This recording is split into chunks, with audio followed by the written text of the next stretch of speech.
ఈ మధ్య కాలంలో అమెరికా వెళ్లిన అల్లు అర్జున్ విషయంలోనే ఎందుకు ఇలా జరిగింది? ప్రస్తుతం సోషల్ మీడియాలో వస్తున్న వార్తల ప్రకారం అల్లు అర్జున్ అమెరికాలోని చికాగోలో అతిథిగా పాల్గొన్న నాటా ఉత్సవాలలో తన స్పీచ్ వల్ల కానీ లేదంటే తన ప్రవర్తన వల్ల కానీ అమెరికాలోని తెలుగువారి ప్రశంసలు పొందలేకపోయారు అన్న వార్తలు వినిపిస్తున్నాయి.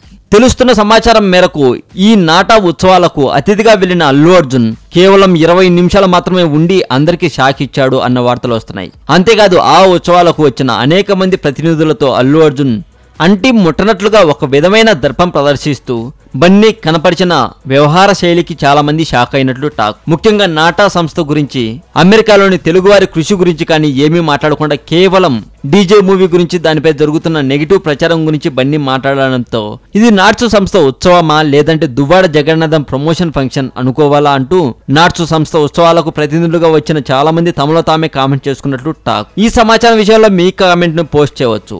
ప్రమోషనల్ వీడియో గురించి ఆలోచించి టెంపుల్ రహస్యాలు ఛానల్ని చూసి సబ్స్క్రైబ్ చేయండి. ఇంటికొక దేవుడు, ఊరికొక దేవత. దేవుడెవరు?